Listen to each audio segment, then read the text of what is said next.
क्या आपने कभी सुना है रात में झाड़ू मत लगाओ या काली बिल्ली का रास्ता काटना अशुभ है?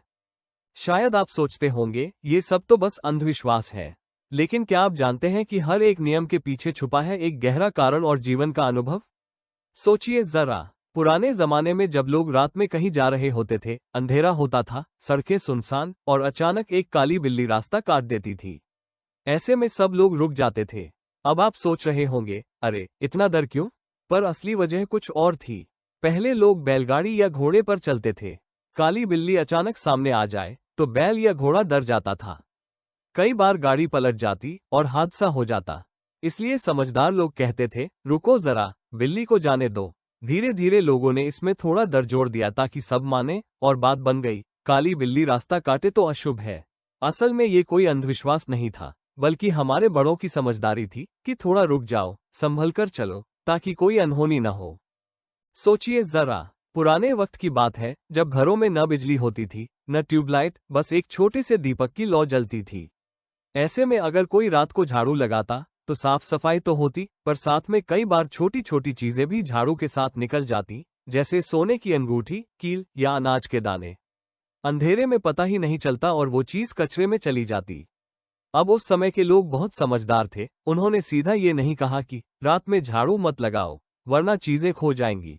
उन्होंने थोड़ा डर और विश्वास मिला दिया और कहा, रात में झाड़ू लगाओगे तो लक्ष्मी चली जाएगी। असल में ये डर नहीं था, एक सीख थी कि रात को घर का सामान संभालो, कुछ कीमती चीज कहीं फेंक मत दो। और यही बात पीढ़ी दर पीढ़ी चलती गई और आज भी हम सुनते हैं, रात में झाड़ू मत लगाना, नहीं तो लक्ष्मी रूठ जाएगी। और क्या आपने कभी सुना है, रात में नाखून मत काटो या बाल मत काटो? आज सुनने में ये थोड़ा अजीब लगता है, पर सोचिए पुराने वक्त में जब ना बिजली थी, ना रोशनी, लोग दीपक की लौ में अपना काम करते थे। उस समय नाखून या बाल काटने के औजार इतने अच्छे नहीं होते थे, सीधे सीधे ब्लेड या धारदार चाकू जैसा कुछ इस्तेमाल होता था। अब जरा सोचिए, वो भी अंधेरे में, जरा सी गलती और उंगली कट जाती। इसलिए उस समय के लोग कहते थे, रात में नाखून मत काटो। लेकिन उन्होंने ये बात सीधे नहीं कही, उन्होंने इसे थोड़ा धार्मिक रंग दे दिया ताकि लोग ध्यान दें। बोले, रात में ऐसा करना अशुभ है। असल में वो बस ये सिखाना चाहते थे कि दिन में रोशनी में काम करो ताकि कोई चोट या नुकसान ना हो। देखिए कैसे एक छोटी सी सावधानी धीरे धीरे परंपरा बन गई और फिर लोगों ने उसे धर्म और आस्था से जोड़ दिया।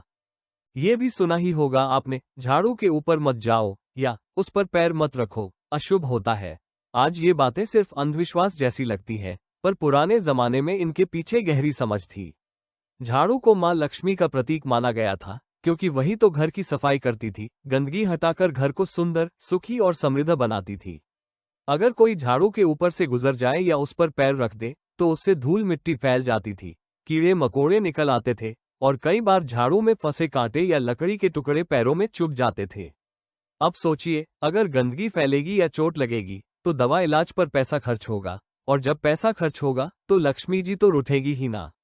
इसलिए कहा गया, झाड़ू के ऊपर मत जाओ, उस पर पैर मत रखो, नहीं तो लक्ष्मी चली जाएगी।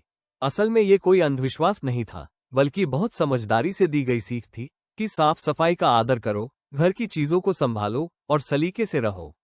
लोगों ने इसे डर की भाषा में कहा ताकि याद रहे, पर असल में ये बात थी जीवन की सच्चाई की। सोचिए कितनी गहरी समझ थी इन नियमों में। हर नियम में था जीवन के लिए सुरक्षा, स्वास्थ्य की चेतावनी और पर्यावरण का ध्यान।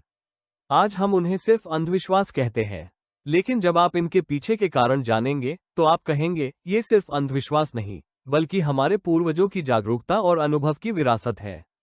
तो अगली बार जब कोई कहे, रात में झाड़ू मत उठाओ या काले बिल्ली से बचो, आप समझेंगे कि ये केवल अंधविश्वास नहीं, बल्कि जीवन बचाने और सुरक्षित रहने की पुरानी चतुराई है। अगर आपको ये कहानी रोचक लगी तो वीडियो को लाइक और शेयर जरूर करें, और ऐसे और पुराने रहस्यों की बातें जानने के लिए सब्सक्राइब करें, क्योंकि हर नियम के पीछे छुपा है एक विज्ञान, जिसे जानकर आप अपने जीवन को और भी समझदारी से जी सकते हैं।